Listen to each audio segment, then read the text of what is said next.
Well, okay, welcome to my reaction to the US Open draw. It just dropped like an hour ago, and I have to admit, I did look at it. I did look at it because I was really interesting. Where will Alexander Zverev and Daniil Medvedev land in the draw related to Novak Djokovic? Because they are a difficult matchup, especially Medvedev versus Djokovic. And it's like really insane when you think about it. Like, how difficult is Medvedev to Djokovic, and how easy is Medvedev to Alcaraz? And Medvedev, like, I'm not going to go on a rant about how Medvedev is like this horrible guy when it comes to Novak's legacy, because I do like Medvedev, but when you look at some of the chokes he had against Nadal, when you look at some of his performances against Novak, some of his wins against Novak, and even when he loses, it's really difficult to beat him. And now his horrible matchup versus Alcaraz, you do kind of think that Medvedev is kind of this guy who, maybe costing Novak a couple of, extra weeks at number one, extra Grand Slams, and it is what it is. Sometimes there are guys like that when it comes to your favorite player. Now, not going to talk about Medvedev. We're here to talk about draw. We're going to talk about everybody. Now, as I said, I quickly ran through the draw, and what can I say? I mean, first of all, the first thing I want to mention is Andy Murray. I think since he came back, it's not like he didn't play no. I think out of the, I don't know, let's say 30 tournaments they entered together, like 27 times they were on the opposite sides of the draw. Like, it's absolutely insane. And same with Kyrgios. Like, Kyrgios and Murray. It's like it's impossible. Like, you're flipping a biased coin, and they are just not going to play. Like, they are just not going to be on the same side of the draw. Like, I think Kyrgios was in Novak's quarter in Australia, maybe once. Like, this year, was he even playing? I think he missed maybe last year it couldn't be. Like, maybe 3 years ago. I don't even remember. But like, it's just Murray and Kyrgios do not fall in Novak's square. So the reason why I'm talking about this, because Novak needs exactly one win to regain the number one place, even if Alcaraz defends the title. And if he doesn't regain number one place now, he's probably not going to in the next upcoming, I don't know, 6 to 8 months, because he does defend a lot of points and more points than Carlos Alcaraz, who didn't play Australia, who didn't play the season-ending tournament. And Novak actually won both of them. So, Novak does defend more points after US Open. And I was thinking about the worst possible matchups and for Novak in round number one. And there was actually this cluster of players ranked from 35 to 40 with including Murray, Berrettini, Lehechka, Sonego, and there was a couple of other guys who were like, I mean, Novak does beat him, 9 times out of 10 or 99 times out of 100. But you kind of don't want to see him in round number one, especially Murray, who's like this guy who's going to just die on the court. Like, he refuses to quit. Like, he doesn't care if he's not going to be able to perform next day on the next round in the next round. He's just like this really nasty matchup in round one, round two, and then he kind of just dies out because his body doesn't have it anymore. So I was hoping that he does avoid Murray as he usually does, and he did. He cannot play Murray until the finals. Um, you know, so let's just start with the draw. I think although Alcaraz does have Lloyd Harris and Boutique Fondizon should win his well, this is not the order, this is a 16th, before the third round or in the third round. And both of these guys were, I think, quarterfinalists in 2021, but none of these guys are really in form. So I think this is pretty straightforward, especially with Dan Evans. So I was kind of looking for the worst possible matchups to from 24 to 32, which is the possible third round opponent. And, Bublik is a guy who you kind of don't want to see, because if he wakes up in mood, if he wakes up wanting to play tennis, it can get nasty. Christopher Eubanks, guy has, what was he, like 6'8" or something like that, nasty serve. You kind of don't want to see him in the third round. Ugo Umber maybe is kind of like a nasty matchup. Kordev is in mood, in form. Can be nasty. Maybe 9 months ago he was like a really tough matchup. Dan Evans is kind of a guy who's there about. You kind of know what you get with Dan Evans, so I think it's a pretty good matchup. For Carlos Alcaraz, and then Cam Nori. If you look at guys from 13 to 16, so let me actually start off with Zverev. It was really important for Zverev to get at least up to 12, because then he avoids the top four guys before before the quarterfinals, and actually the top four guys do avoid Zverev before the quarterfinals. So 13 to 16 is Alex de Minaur, Tommy Paul, Felix Auger-Aliassime, and Cameron Norrie, and of course Tommy Paul. It was kind of the tango on Twitter that, well, is Tommy Paul the most important ingredient in this draw? Like, where will Tommy Paul land? Does Tommy Paul land in Alcaraz's side of the draw? Do they play in the fourth round? Is it going to be again Tommy Paul who plays the spoiler because they played twice in the past 3 weeks and it was two really tight matchups? It's 1-1, it's 3-3 in sets. It's really, really tight between them. So, Tommy Paul is this nasty guy for Carlos Alcaraz, but he managed to avoid it.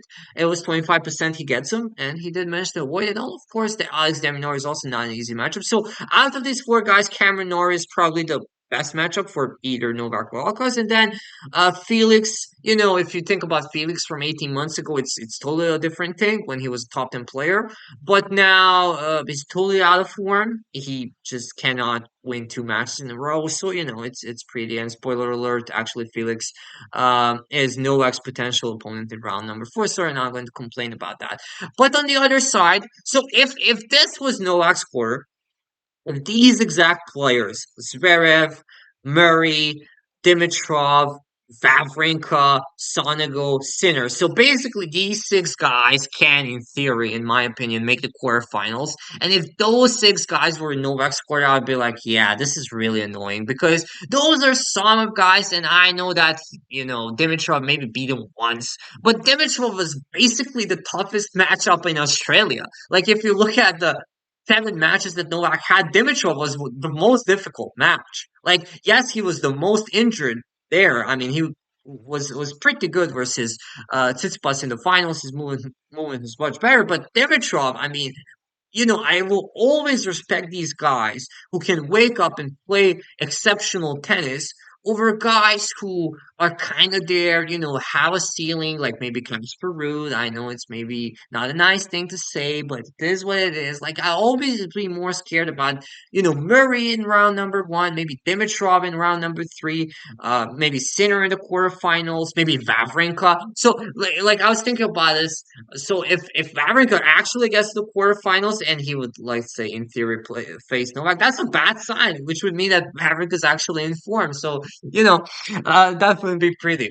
Um, Especially considering their past, especially on Grand Slams. But Wawrinka is on this side of the draw, and Zverev is in the side of the draw. So it's going to be difficult for Alcaraz in the quarterfinals. Sinner is by far the toughest matchup out of 5 through 8 for anybody, basically. I think if you have to rank the matchups for Alcaraz and Novak, it's pretty much Sinner is the toughest, especially for Alcaraz, and then Tsitsipas, and then it's between Rublev and Ruud. It's kind of 50-50, whatever. But Sinner is the toughest matchup for both of them. Um, you know, uh, Pretty good until the quarterfinals, and then the quarterfinals is going to be kind of difficult for Carlos. Now, let's continue to Medvedev's side. Not much to say here. Medvedev is the guy is funny. Medvedev always seems to kind of get these tough draws. Like, he always gets curious. He always gets like these guys who I mean, he lost in the first round, and yes, it wasn't like a difficult matchup against what's this guy named Wild some I forgot his name, that Brazilian guy who beat him. Um so like Medvedev does get some nasty matchups early in the in Grand Slams. He does tend to get them, but this is kind of good. Like, Chorich is not in form. Jerry may be in the fourth round. Daminor may be in the fourth round, but I think Medvedev can control Jerry and Daminor also. So I think Medvedev gets through here easily. And then in the quarterfinals, Khachanov is coming back from an injury. Hurkacz, Hurkacz and Medvedev can be an interesting matchup if Hurkacz gets there. Hurkacz is like, I'm watching Hurkacz and like, oh, this guy's pretty good. And then he chokes, like the choke he had against Alcaraz. Like, and then even in Wimbledon, he had a shot against Novak, but the key points that he loses is like, you kind of watch this guy, and he if he wouldn't be a choker, he could easily be a top five player. But just I mean, watching that match point versus Alcaraz, it's 6-2, 5-4, 30-40. Alcaraz is serving match point, and Hurkacz is in the point. He has an easy-ish forehand. He steps in the court. He's maybe like 2 meters or 1 or 2 steps inside the baseline, and just like puts the forehand this wide. And it's like, what are you doing? Like, it's kind of like what? Okay, so that's enough when it comes to Hurkacz. Um, Umber and Berrettini is like a really good matchup in round number one. That's going to be really interesting to say.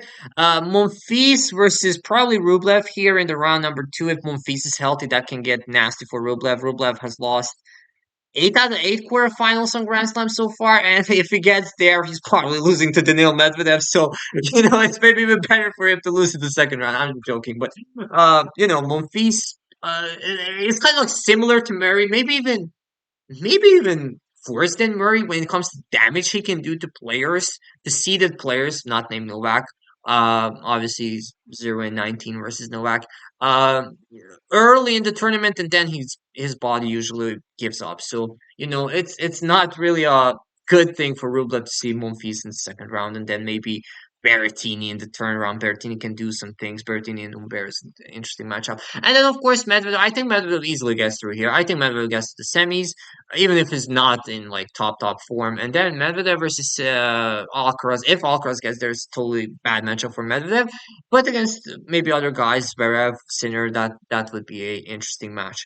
Okay, so let's continue on the other side. We have Casper Ruud and Holger Rune, two guys who are totally out of form, maybe playing against each other in the quarterfinals. But I actually want to start off with Rune.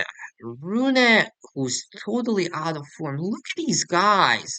I mean, he can get Karatsev or Lehechka. That's really nasty. I think he gets through Cabalis Baena. And then he can get Shelton Team Bublik. Wow, it's just, I mean, for a guy who's really struggling, uh who's out of form for the past 1 or 2 months, to get these guys early on, that's really difficult. And then even after that, it's Tommy Paul, who's in good form, maybe even Alejandro Davidovich Fokina, who they get kind of injured versus Novak, but he was in good form. So, and also he had match points on Wimbledon versus Holger Rune. um so it's like, well, he didn't get. Did he get match points? He was up 8-5 in the final set tiebreak. I remember that. So for Rune, I mean, phew, sheesh, he might not get there. And for Casper Ruud, he kind of gets good, first 2 rounds, and then against Sepp Korda, if Korda it gets in shape, that can be really nasty for Casper Ruud. But I do see Ruud's draw again opening up until maybe quarterfinals or maybe even semifinals. But he can run into Tiafoe here. Tiafoe does defend a semifinal, and if he wants to stay in top 10, he will pretty much have to get to the semifinal. So I mean, there is some pressure on Tiafoe. Let's see if he can produce there. Marjan and Gasquet, the old guy versus new guy, is going to be an interesting match here.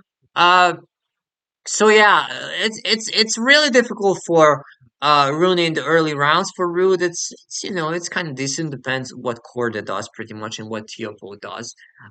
So yeah, that's pretty much it. And then we have the last part of the draw. We have Novak's quarter, and he does get Stefanos Tsitsipas, who I said is the second toughest matchup from 5 to 8. But Tsitsipas is kind of not really producing great results. And he also might even lose in the first round because he's playing Milos Raonic. Now, I saw Raonic. I saw some highlights of his matches, and he did look good, but he kind of has man boobs now, so he's probably not in the best shape of his life. And if it goes to, I don't know, 5 sets, I think that Tsitsipas does beat him in 5. But he can get nasty. I mean, guy still has a good serve. He has good forehand. It can get nasty for Tsitsipas, especially if the crowd gets involved. Tsitsipas is not the favorite guy in the world for the crowds.